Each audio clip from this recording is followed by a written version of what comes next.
नमो वज्रायाणं नमो लोये सवसः ओंकारं बिंदु संयुक्तं नित्यं ध्यायन्ति योगिनः कामदं मोक्षदं चैव ओंकाराय नमो नमः। मंगलम भगवान वीरो मंगलम गौतमो मुनि मंगलम कुंदकुंदार्यो जैन धर्मोस्तु मंगल सर्वमंगल मांगल्यम सर्वकल्याणकारकम प्रधानम सर्वधर्मानां जैनम जयतु शासनम। सुरासुर इंद्र नरेंद्र वंदित कर्म मल निर्मल करण वृष तीर्थ के करतार श्री वर्धमान जिन सत शतनम।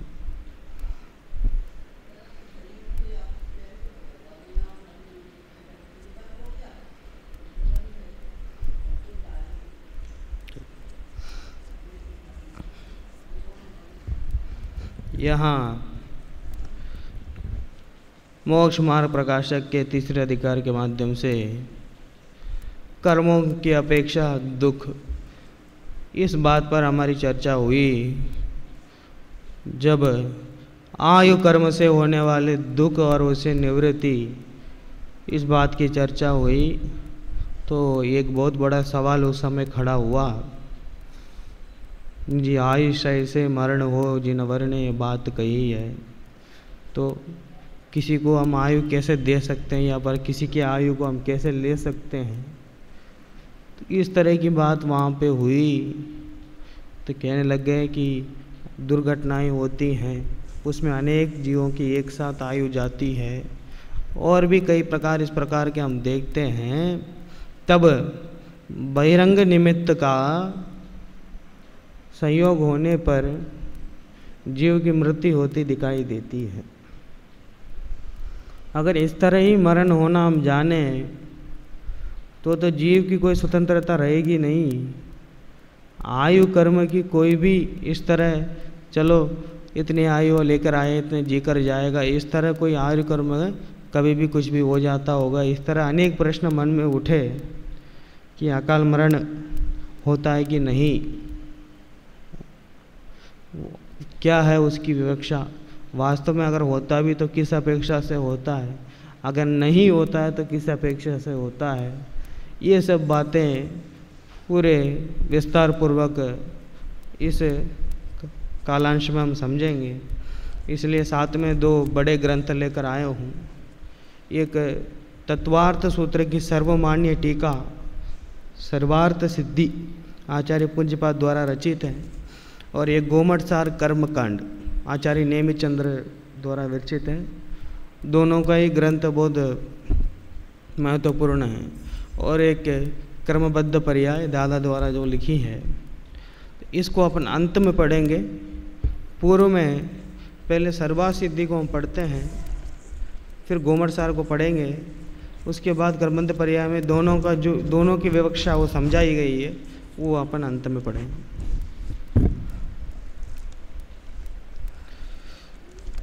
तत्वा सूत्र का द्वितीय अध्याय का अंत में जो सूत्र आया है, औपाधिक चरमोत्तम देहा संख्याय वर्षे युषा अनप्यवर्त्यायुषः, ये सूत्र है। इसके माध्यम से अकाल मरण की चर्चा निकाली जाती है। उपबाध जन्म वाले, चरमोत्तम देह वाले और असंख्यात वर्ष की आयु वाले जीव अनप्यवर्त्य अन्य आयु वाले होते हैं। टीका क्या लिखते हैं पूज्यपाद जी? उपबाध जन्म वाले देव और नार की यह व्याख्यान कराए हैं। चरम अंत्यवाची है, उत्तम शब्द का अर्थ उत्कृष्ट है। जिनका शरीर चरम होकर उत्तम है वे चरमोत्तम हैं, चरमोत्तम देह वाले कहे जाते हैं। जिनका संसार निकट है उसी भाव से मोक्ष को प्राप्त होने वाले जीव चरमोत्तम देह वाले कहलाते हैं। असंख्येय परिमाण विशेष है जो संख्या से परे है। तात्पर्य है कि पल्य आदि उपमा प्रमाण के द्वारा जिनकी आयु जानी जाती है वे उत्तम कुरु आदि में उत्पन्न हुए तिर्यंच और मनुष्य अच्छा, त्रियंच और मनुष्य उत्तर कुरु आदि में उत्पन्न हुए त्रिवंच और मनुष्य असंख्यात वर्ष की आयु वाले कहलाते हैं। ये 3 प्रकार के जीव बतलाए उन्होंने। एक तो उपबाद जन्म होता है जिनका, ऐसे देव और नारकी, और दूसरे चरमोत्तम देह वाले, मतलब तद्भव मोक्षगामी जो चरमोत्तम देह वाले वे, और पहले बताया देव और नारकी, चरमोत्तम देह वाले, और त्रियंच और मनुष्य। कौन से त्रियंच और मनुष्य? जिनकी असंख्यात वर्ष की आयु होती है। तो असंख्यात वर्ष की आयु भोग भूमि के जो मनुष्य और त्रियंच है उनकी होती है। इस प्रकार ये 3 प्रकार के जीवों का नाम बताया कि देव, नारकी, चरमोत्तम देह वाले और असंख्यात वर्ष की आयु वाले भोग भूमि के मनुष्य और त्रियंच। क्या हुआ? इन तीनों का नाम क्यों बताया? कह रहे हैं कि उपघात के निमित्त विष शस्त्रादि बाह्य निमित्तों के मिलने पर जो आयु घट जाती है वह अपवर्त्य आयु कहलाती है। विष भक्षण करने से, शस्त्र आदि से घात कर देने से जो आयु घट जाती है वह आयु अपवर्त्य आयु कहलाती है। बोलो। हाँ, ये लिखा है उन्होंने, पूज्यपाद आचार्य ने स्वयं ये लिखा है, विष भक्षण से, शस्त्र आदि के घात से शरीर जो आयु घट जाती है उस आयु का नाम अपवर्त्य आयु है।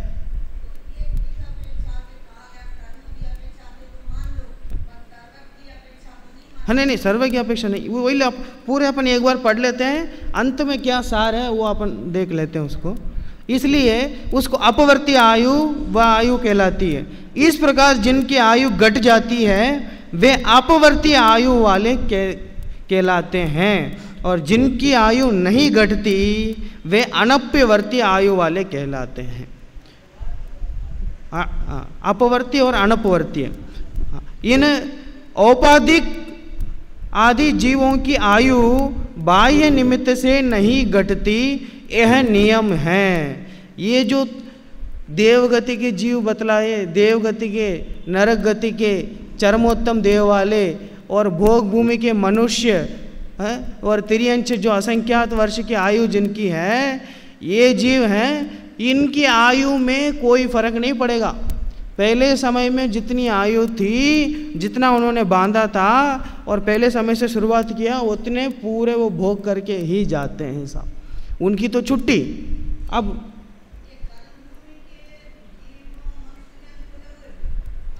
कर्म भूमि में नहीं, अपवर्ति में आएंगे, अपवर्ति में आएंगे, अनपवर्ति में नहीं आएंगे। हाँ, अनपवर्ति में तो केवल देव और नार की, चरमोत्तम देह वाले और असंख्यात वर्ष की आयु जिनकी है, ऐसे मनुष्य और त्रियंच भोग भूमि के।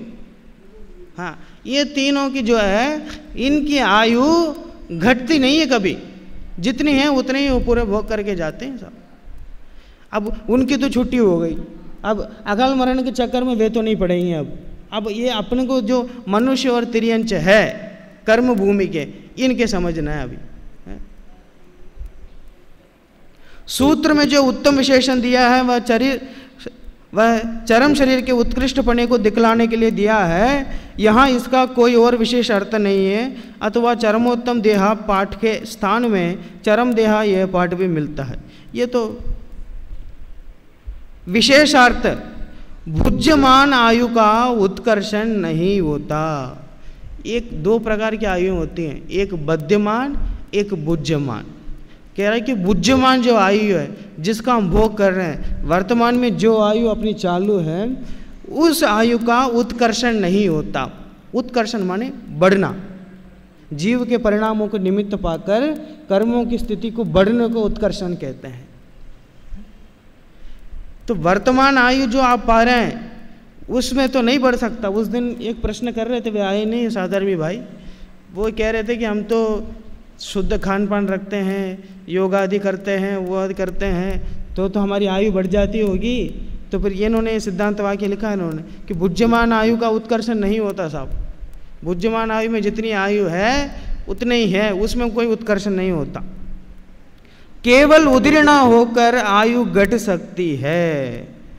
अब ये बात है कि ना, उदीर्ण होकर आयु घट सकती है।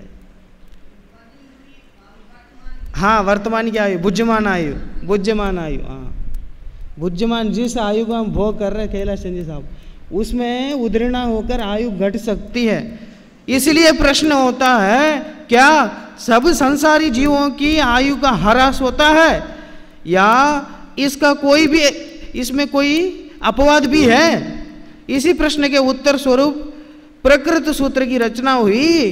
इसमें बतलाया कि उपपाद जन्म वाले देव और नार की तद्भव मोक्षगामी मनुष्य और असंख्यात वर्ष की आयु वाले त्रियंच और मनुष्य, इनकी बुद्धिमान आयु का ह्रास नहीं होता। इन्हें जो आयु प्राप्त होती है उसका पूरा भोग कर ही उस पर्याय का अंत होता है। नरक गति का वर्णन करते हुए हमने पढ़ा था मोक्ष मार्ग प्रकाशक में, शरीर का खंड खंड होने पर भी वे वहाँ से जा नहीं सकते, उनकी आयु पूरी नहीं हो सकती, वो पूरे भोग कर के जाते हैं। इन्हें जो आयु प्राप्त होती है उसका पूरा भोग होकर ही उस पर्याय का अंत होता है। यह विशेष नियम करने का कारण यह है कि कर्म शास्त्र के अनुसार निकाचना, निधत्ति और उपशमकरण का प्राप्त कर्म को छोड़कर अन्य कोई भी अधिक स्थिति वाला कर्म उभय रूप कारण विशेष के मिलने पर अल्पकाल में भोगा जा सकता है। बुद्धिमान आयु भी यह नियम लागू होता है। इसलिए इस सूत्र द्वारा यह व्यवस्था दी गई है कि उक्त जीवों की बुद्धिमान आयु पर यह नियम लागू नहीं होता। आशय यह है कि इन जीवों के बुद्धिमान आयु के प्रारंभ होने के प्रथम समय में आयु के जितने निषेक होते हैं वे क्रम से एक एक निषेक उदय में आकर ही निर्जरा को प्राप्त होते हैं। इन तीनों जीवों के जो बताया, देव, नारकी और असंख्यात आयु वर्ष वाले, चरमोत्तम दय वाले, इनके जो प्रथम समय में जितने निषेक क्रम से रहे उतने क्रम से आकर ही करते हैं। विशेष शस्त्राधिक बाह्य निमित्त के बल से उनका घात नहीं होता, पर इसका अर्थ यह नहीं कि इन जीवों के आयु कर्म की उदीर्णा ही न होती हो। इनके उदीर्णा होना तो संभव है, पर निषेक स्थितिघात न होकर ही यह उदीर्णा होती है। अब ये भी नहीं कि इनके आयु कर्म की उदीर्णा नहीं होती है, होती तो है, लेकिन जो निषेक होते हैं उनमें कोई क्रम नहीं बिगड़ता, वे स्थितिघात को प्राप्त नहीं होते हैं। स्थितिघात न होने से हमारा अभिप्राय है कि इनके पूरे निषेकों का उदीर्णा द्वारा क्षय नहीं होता।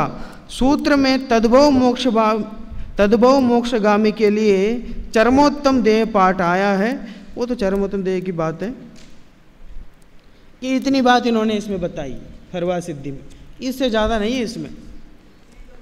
इसमें दो प्रकार की,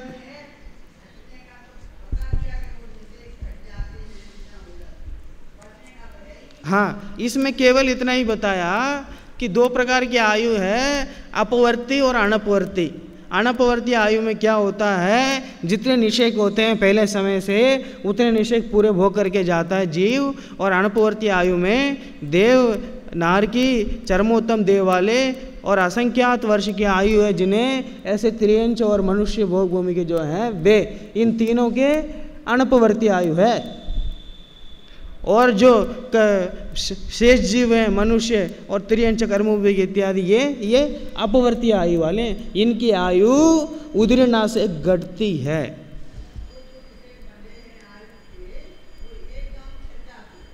वो कह रहे हैं घटती है, उदीर्णा हो सकती, इतना ही कहा इन्होंने। अब वो इसका क्या उदाहरण है, क्या है, वो सब अपन आगे देखेंगे। उसमें कर्मध पर्याय और पढ़ेंगे तो आप गोमठ सर और सुना देता हूँ आपको। गोमठ सर में कदली घात नाम से लिया उन्होंने। अब वहाँ भी कर्मकांड कर्मों की बात हुई तो आयु कर्म की बात उन्होंने की है। वहाँ 31 पेज नंबर पर कहा, अब कदली घात मरण का लक्षण कहते हैं। अब वो आयु कर्म के सिद्धांत अपकर्ष काल किसे कहते हैं इत्यादि प्रश्न उसमें बन रहे हैं। तो इसमें बताया, विषवेयन रक्त क्षय भय सत्त गहन संकेले सिंहम उत्साहरणम निरोहदो छिज्जदे आयु। आयु माने आयु। कह रहे हैं विष भक्षण से अथवा विष वाले जीवों के काटने से, सांप वगैरह काटते हैं बहुत, वो कहते हैं कि इस सांप के तो बहुत जोरदार जहर है, एक बार काट लें तो आदमी मरण को ही प्राप्त हो जावे। इस तरह विष भक्षण, या तो विष भक्षण करें या विष वाले जीवों के काटने से रक्त क्षय अर्थात लहू जिसमें सूखता जाता है, खून जिसमें लहू जिसमें सूखता ही जाता है, रक्त क्षय आदि हो जाता है, ऐसे रोग से अथवा धातु क्षय, उपचार से लहू के संबंध में यहाँ धातु क्षय भी समझना, भयंकर वस्तु के दर्शन से, ये भी मरण का कारण बतलाया। भयंकर वस्तु के दर्शन हो जाए तो भी आदमी मरण को प्राप्त हो जाता है, कोई घबरा जाता है इतना, या उसके बिना भी उत्पन्न हुए भय से, शस्त्रों तलवार आदि हथियारों के घात से, संक्लेश अर्थात शरीर वचन तथा मन द्वारा आत्मा को अधिक पीड़ा पहुंचाने वाली क्रिया होने से, श्वासोच्छ्वास के रुक जाने से और आहार खाना पीना नहीं करने से इस जीव की आयु कम हो जाती है। अब वहाँ तो उन्होंने केवल इतना ही कहा कि विष भक्षण से और शस्त्र आदि के उपघात से, यहाँ इन्होंने इतनी चीज़ें गिना दी आचार्य नेमिचंद्र ने। इस जीव की आयु कम हो जाती है। क्या क्या कहा कि विष भक्षण या विष वाले जीवों के काटने से, या रक्त क्षय होने से, धातु क्षय होने से, भयंकर वस्तु के दर्शन से, या भय से, शस्त्रों आदि के घात से, संक्लेश शरीर वचन और मन द्वारा जो संक्लेश परिणाम से जो अधिक पीड़ा पहुंचती है मन को, उस क्रिया से, श्वासोच्छ्वास रुक जाने से और आहार आदि नहीं करने से इस जीव की आयु कम होती है। अब बोलो, सीधे साफ शब्दों में इन्होंने लिखा। हाँ,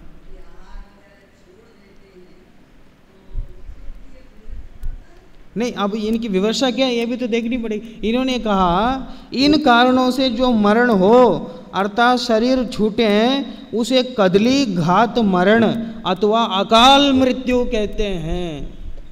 इसका अर्थ में इन्होंने लिखा। इसका मतलब ये है कि जो कर्मभूमि के मनुष्य और तिर्यंच हैं उनके कर्म में उधरना, इस तरह शरीर की क्षीण अवस्था हो जाने पर कि उसमें जीव रहने लायक उसमें उस तरह के निमित्त नहीं बने, इस तरह की जब स्थिति हो जाती है, शरीर से घात हो जाता है, तो उस समय क्या होता है, उस समय आयु की उधरणा होती है। अब इसलिए अगर किसी का 80 वर्ष का जीवन हो, अब वो 40 वर्ष में इस तरह की कोई घटना घटे तो आयु कर्म की उधरणा उस समय हो करके उसकी मृत्यु हो जाती है। इस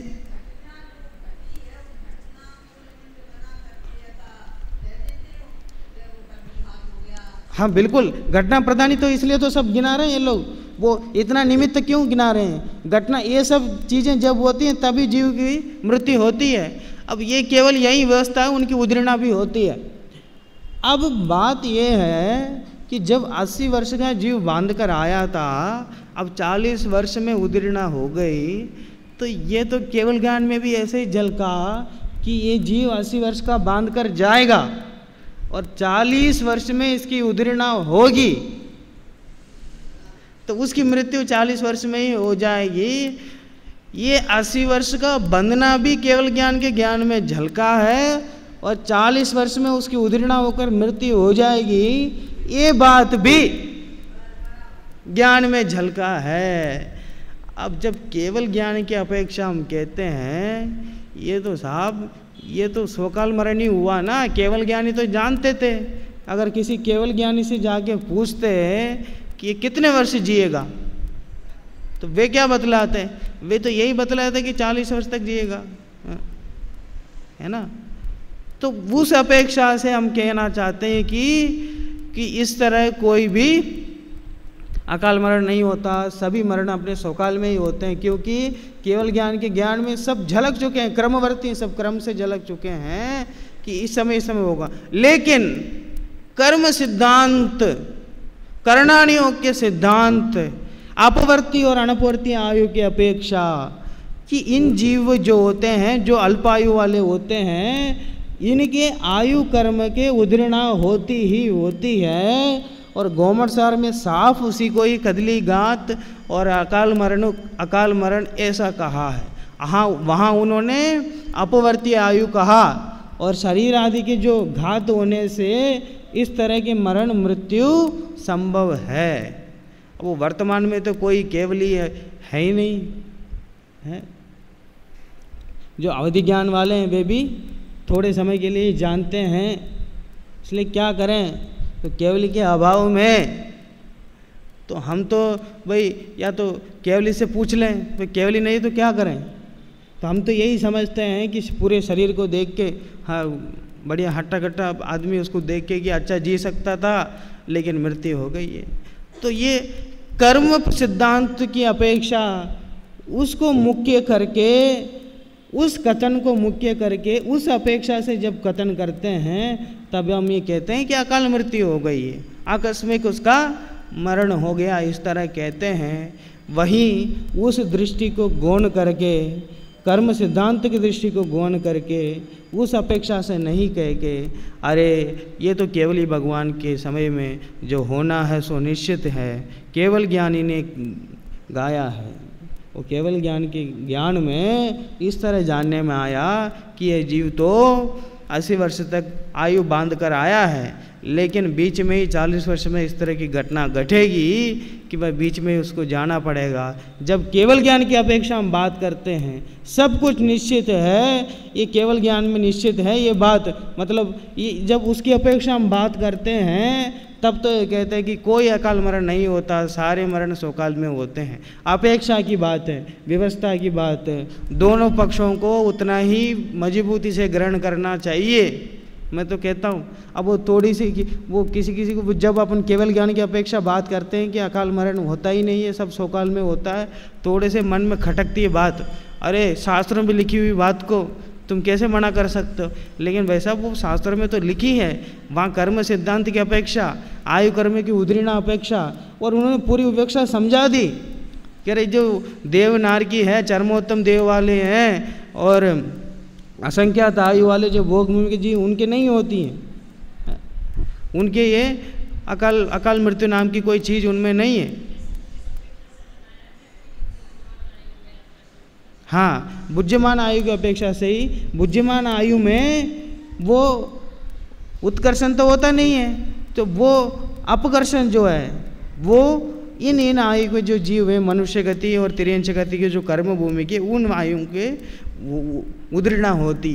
तो कर्म की अपेक्षा, कर्म के उद्दीर्णा की अपेक्षा हम मानते हैं तो बिल्कुल वो अकाल मृत्यु है, क्योंकि वो पूर्व की उसकी आयु पूरे किए बिना ही अचानक कर्म के उद्दीर्णा आ जाने से वो इस तरह की मृत्यु हो जाती है, तो अकाल मृत्यु कहते हैं। लेकिन जब हम उसी बात को केवल ज्ञान की अपेक्षा से देखते हैं और क्रमबद्ध पर्याय की अपेक्षा से देखते हैं, सब कुछ निश्चित हो जाने से केवल ज्ञान के ज्ञान में पूर्व में ही, अनंत काल से ही उनके ज्ञान में सब कुछ निश्चित है। हम उस अपेक्षा से अगर देखते हैं, वह भी अपने स्वकाल में ही हो रहा है। अच्छा, मैं एक बात पूछना चाहता हूँ, वो 80 वर्ष के जीव 80 वर्ष की आयु बांध कर आया था और 40 वर्ष के करीब उसकी मृत्यु हो गई। हाँ, अब वो 40 वर्ष के करीबी होनी थी या कि 1 साल पहले ही 39 वर्ष में ही उसकी आयु पूरी हो जाएगी। मतलब हाँ हाँ, अगर उद्रीणा ही होनी है, उद्रीणा के ही हाथ में है, जो दुर्घटना 40 साल के उम्र में हो सकती थी वो क्या 39 साल की उम्र में हो सकती थी? नहीं। हाँ हाँ हाँ, केवल ज्ञान। अवधि ज्ञान क्या है? दो, देखो कुछ सीमित होता है उनका, वो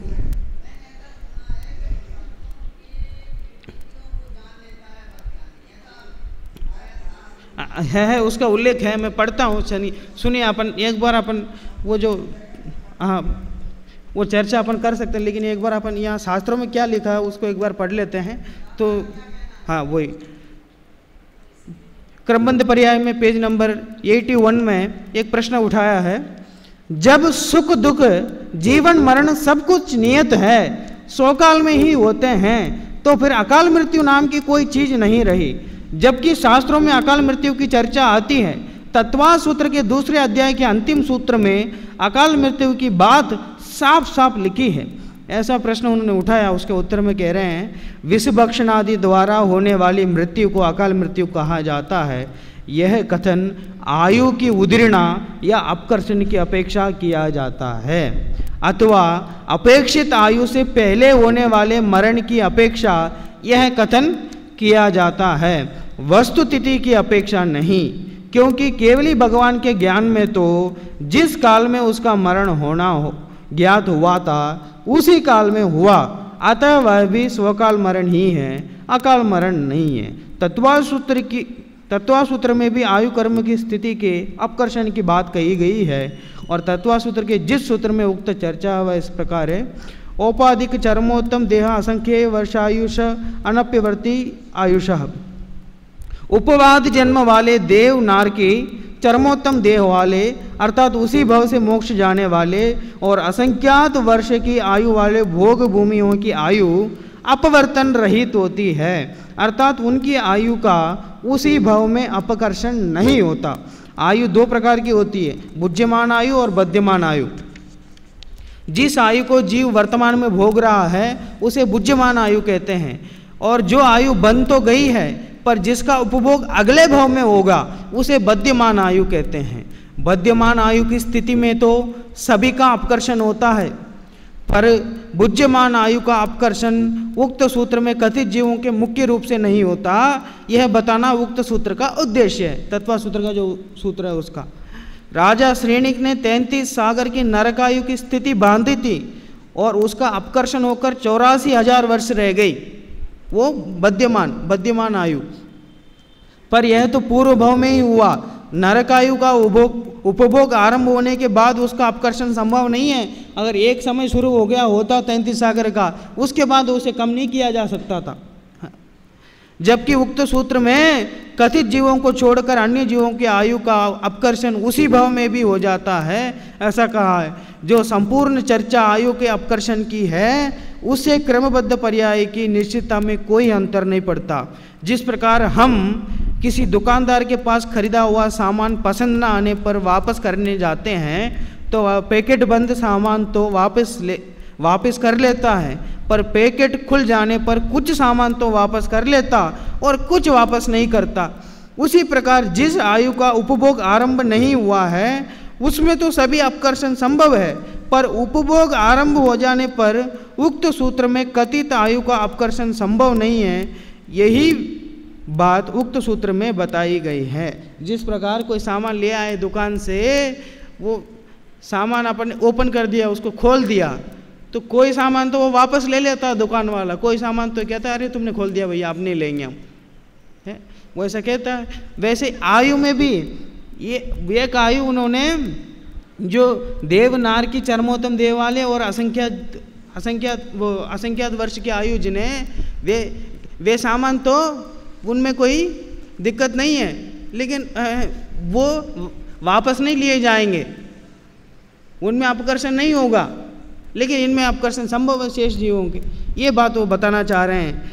इससे काल की नियमितता में कोई अंतर नहीं आता और ना ही अन्य समवायों की उपेक्षा ही होती है, क्योंकि आयु का अपकर्षण तो अन्य समूहों की सापेक्षता से ही होता है। वस्तुतः यह कथन अकाल मृत्यु का न होकर आयु के अपकर्षण का है।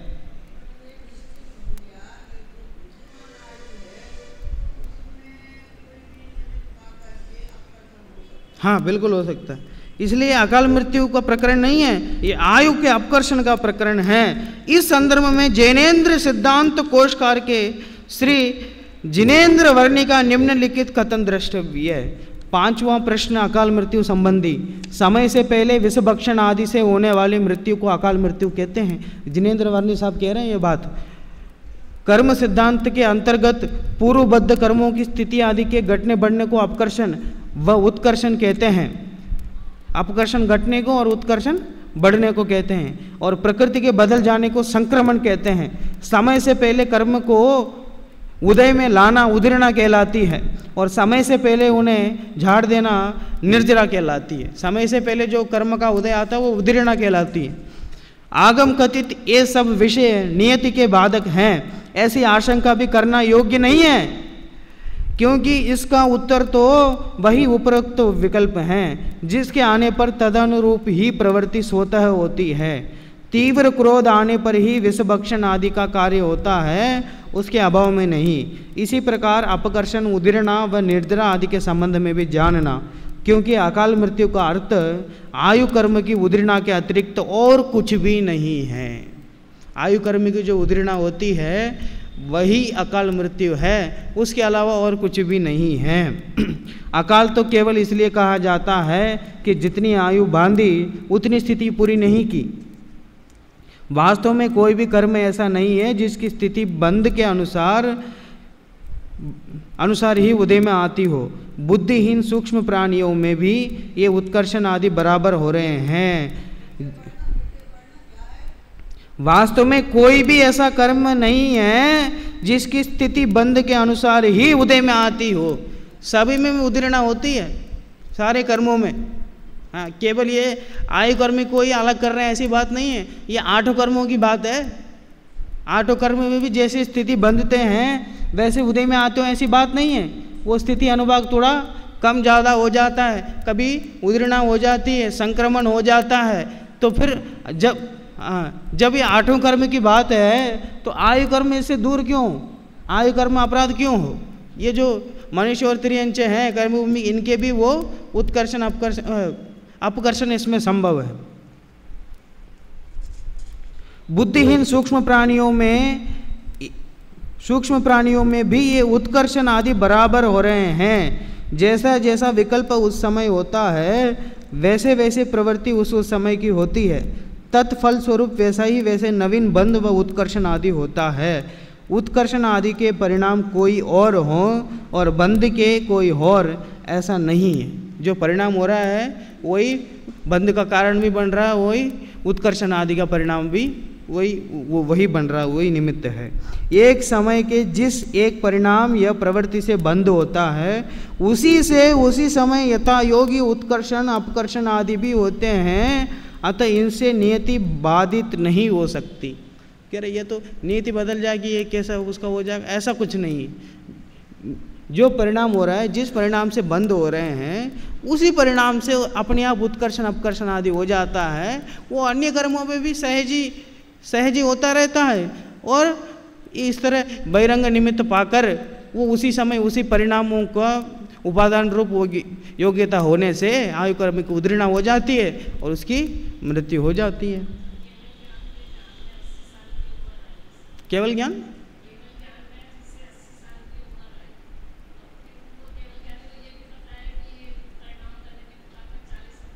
हाँ नहीं, 80 साल की तो आयु कर्म बंधेगी है। वो उन्होंने 1 मिनट और एक सुंदर उदाहरण दिया। मैं देखो, मैं अपनी तरफ से कहने से ज़्यादा मैं इसमें, और जो अगला प्रश्न में जो उत्तर दिया वो बहुत सुंदर है, मैं उसको सुन लो आप, तो उसके बाद चर्चा करेंगे। आप ऐसा क्यों कहते हो कि केवल के ज्ञान अनुसार प्रत्येक मृत्यु स्वकाल में ही होती है? क्योंकि इससे तो ऐसी ध्वनि निकलती है कि किसी अपेक्षा अकाल मृत्यु भी होती होगी।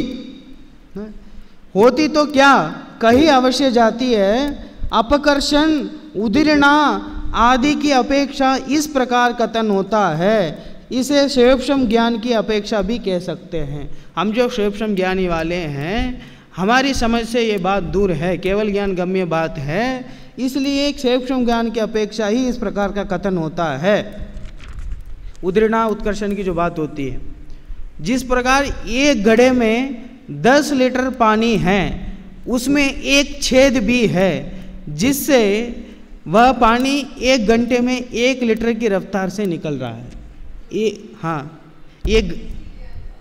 ये घड़ा है, हाँ, ये घड़ा में एक छेद है, उस छेद से जो पानी निकल रहा है वो 1 घंटे में 1 लीटर के हिसाब से, तो 10 घंटे में 10 लीटर उसका पूरा निकल जाएगा।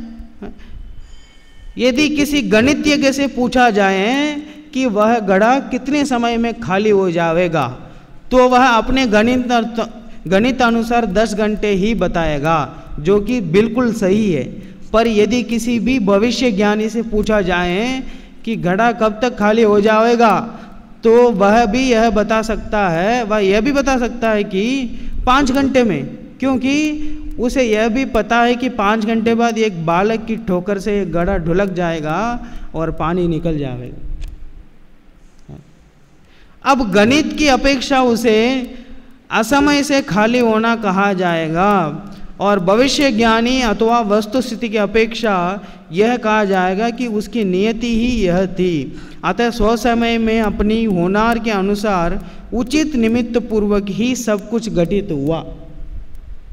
इस प्रकार जैसे किसी अपराधी को 10 वर्ष की सजा हुई, जब उसने न्यायाधीश से, वकील से, जेलर से पूछा कि मैं जेल से कब छूटूंगा, तो सभी ने एक स्वर में यही उत्तर दिया कि 10 वर्ष बाद, और इस कथन को झूठ भी नहीं कहा जा सकता।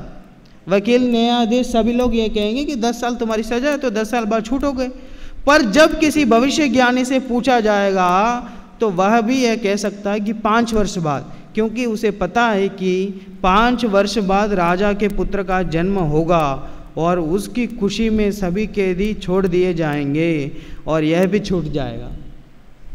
न्याय आदेश आदि का कथन फैसले में दी गई सजा के आधार पर है और भविष्य वक्ता का कथन वास्तविकता के आधार पर है, अतः वास्तविक है। और न्यायाधीश आदि का सापेक्ष कथन है। न्यायाधीश सापेक्ष कथन, वो जो कागज में लिखा हुआ उसी के अनुसार उन्होंने बताया, भाई 10 साल लिखा हो तो 10 साल तुम जियोगे, ऐसा 10 साल जेल में रहोगे, उससे सापेक्ष कथन किया। लेकिन भविष्य ज्ञानी ने वस्तु जो वास्तविकता है उसका वर्णन किया। उसी प्रकार किसी जीव ने, वो आपकी बात आ रही है, अब उसी प्रकार किसी जीव ने आयु कर्म की स्थिति 80 वर्ष की बांधी है और 40 वर्ष की उम्र में उसका अपकर्षण होना है या उसे उद्दीर्णा होकर खिर जाना है। 20 वर्ष की उम्र में उसने अवधि ज्ञानी से, जिसका कि भविष्य का ज्ञान 10 वर्ष से अधिक नहीं है, अवधि ज्ञान का जो भविष्य का ज्ञान है 10 वर्ष तक बता सकते हैं। 20 साल की उम्र में किसी ने पूछा अवधि ज्ञानी से कि इसका मरण कब होगा, तो उसने अपने अवधि ज्ञान से उसकी आयु की स्थिति जानकर बताया कि 80 वर्ष की उम्र में। अवधि ज्ञानी ने बताया, क्योंकि 10 वर्ष तक जो होता है वही जान सकते हैं, उसके बाद जो होगा वो तो नहीं जानेंगे ना। तो उन्होंने आयु कर्म की स्थिति जाना, तो उसमें ये पता चला कि 80 वर्ष तक आयु है इसकी। तो उन्होंने कहा कि 80 वर्ष की उम्र में। पर जब केवल ज्ञानी से पूछा तो उन्होंने बताया कि 40 वर्ष की उम्र में। तो हमें दोनों में से कोई एक झूठा लगेगा, पर ये कथन झूठे नहीं है, किंतु सापेक्ष कथन है। अवधि ज्ञान रूप शैवक्षम ज्ञान की अपेक्षा उसे हम अकाल मृत्यु कहेंगे और केवल ज्ञान की अपेक्षा स्वकाल में ही मरण हुआ कहा जाएगा।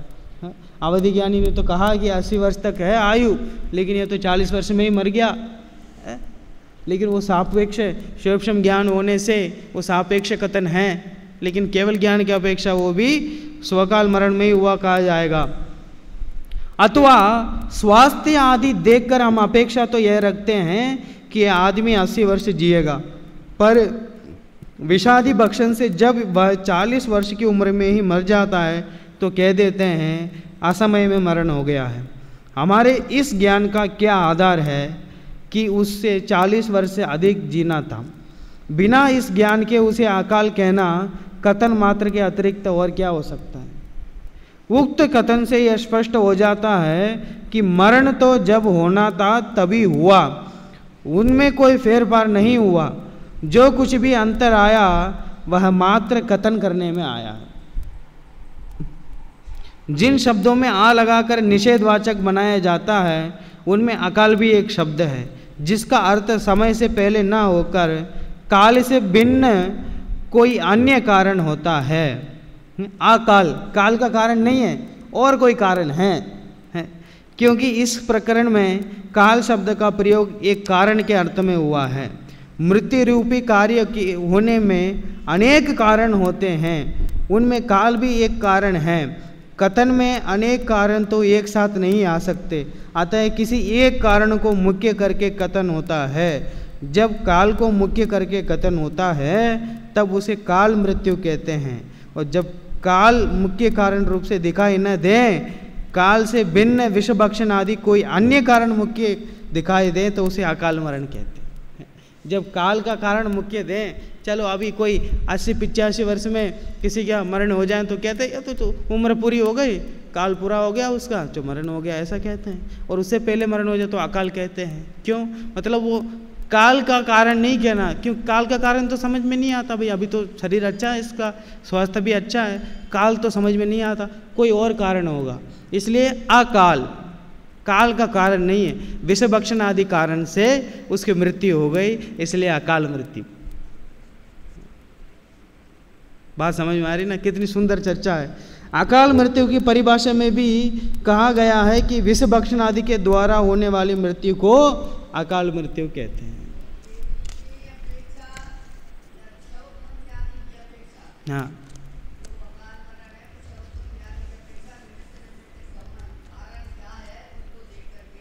हाँ, इस तरह। लेकिन उनका प्रश्न यह है कि वो जब वो 40 वर्ष के उम्र में ही मर जाएगा तो केवल ज्ञानी ने ऐसा क्यों जाना, 80 वर्ष की उम्र वाला उनको क्यों जाना, उनका वो प्रश्न है। अपन इसको पढ़ लेते पूरे। इससे तो यही निष्कर्ष निकलता है कि अकाल शब्द का असमय का सूचक न होकर काल के अतिरिक्त अन्य कारणों का द्योतक है। जब हम किसी के मरने पर पूछते हैं कि कल तक तो ठीक था, आखिर उसे अचानक क्या हुआ, तो यही उत्तर मिलता है कि कुछ नहीं, समझ लो उसका काल ही आ गया था। जिसका काल आ जाए उसे कौन बचा सकता है? फिर कोई कारण का पता चलता तो उसका इलाज भी किया जाता, कोई कारण तो पता चला नहीं ऐसे। तथा यदि कोई विषभक्षण, एक्सीडेंट आदि अन्य कारण दिखाई देता है तो कोई यह नहीं कह सकता कि उसका काल ही आ गया था, अपितु यह कहा जाता है कि घर से तो अच्छे चले थे पर एक्सीडेंट हो गया या किसी ने जहर दे दिया अथवा जो कुछ हुआ होता है वह कारण बताया जाता। साथ में यह भी कहा जाता है कि भाई वे तो बेचारे अकाल मौत के शिकार हो गए। इस प्रकार अकाल मृत्यु असमय की सूचक न होकर काल के अतिरिक्त मुख्य रूप से अन्य कारणों से होने वाली मृत्यु की सूचक हैं। इस प्रकार यह स्पष्ट हो जाता है कि अकाल मृत्यु के कथन से क्रमबद्ध पर्याय की मान्यता में कोई अंतर नहीं पड़ता। अकाल माने ऐसे सबको ऐसा काल के पहले आ शब्द लगा दिया, आ अक्षर लगा दिया तो ऐसा लगता है कि काल से पहले मृत्यु हो गई है इसलिए अकाल मृत्यु है। ऐसा नहीं है। काल से पहले होने वाली मृत्यु के कारण अकाल मृत्यु हुआ नहीं कहा जाता। अकाल मतलब काल का कारण नहीं है, अन्य विषभक्षण आदि कारण है, इसलिए वहाँ पे अकाल कह दिया। अब वो यदि ऐसा माने तो क्या हानि है कि केवल के ज्ञानानुसार सब कुछ क्रमबद्ध है और हमारे ज्ञानानुसार सब कुछ अक्रमबद्ध है, क्योंकि केवल को भविष्य का ज्ञान है और हमें नहीं है, ऐसा मानने पर अनेकांत भी सिद्ध हो जाता। वो अगला प्रश्न हो गया। ये तो हम केवल इतना जान सकते हैं कि केवल ज्ञानी ने तो ऐसा जाना था कि आयु कर्म तो इसकी 80 वर्ष की बंधेगी, लेकिन मृत्यु इसकी 40 वर्ष की उम्र में ही हो जाएगी, क्योंकि इसके कर्मों की उद्रेणा हो जाएगी। तो अब केवल से अगर ये प्रश्न पूछेंगे इसकी मृत्यु कब होगी, तो वे ये नहीं कहेंगे कि 80 वर्ष की आयु है, वे यही कहेंगे कि 40 वर्ष में इनकी मृत्यु। ये पहले हम ये बात ही दिमाग से निकालते हैं कि केवली तो ये कहेंगे नहीं कि 80 वर्ष है, वो तो यही कहेंगे कि 40 वर्ष। अब वो विशेष तौर पर हम पूछें कि भाई ये नहीं आयु कर्म की स्थिति क्या है, वो सब इसका जवाब ये जरूर मिल सकता है कि 80 वर्ष तक आयु की स्थिति बंदी है, लेकिन 40 वर्ष की उम्र में ही इसका उदय आ जाएगा, ऐसा तो जवाब देंगे है? लेकिन वो भी तो निश्चित है, उसका होना भी तो निश्चित है। अब आयु कर्म का 80 वर्ष तक बंधना भी निश्चित है और उससे पहले उसकी उदीर्णा होने भी निश्चित है। इसलिए केवल ज्ञान के ज्ञान में भी रंच मात्र संशय उत्पन्न करने का कोई अवसर इसमें पैदा होता नहीं। और जो क्षेपक्षम ज्ञान वाले हैं, आचार्य भगवंतों ने जो अकाल मृत्यु कहा है, उसमें भी रंच मात्र संशय उत्पन्न करने का कोई अवसर नहीं है। उन्होंने भी कर्मों की उदीर्णा की अपेक्षा उसको अकाल मृत्यु कहा है। तो हम समझने में कहीं संशय करें तो उसमें कन्फ्यूजन हो सकता है, अन्यथा कोई ना आचार्यों की उसमें कोई गलती है, ना तो उसमें वस्तु स्वरूप का यथार्थ वर्णन किया, ना उसमें कोई गलती है। हम समझें कि अकाल माने ये नहीं होता समय से पहले नहीं होता, वो अन्य कोई कारण से होने वाले मृत्यु को अकाल मरण कहते हैं। इतने ही इसमें सापेक्ष कथन हम समझें। अधिक समय हो गया है, समय प्रवचन पूरे होने का सौकाल आ गया।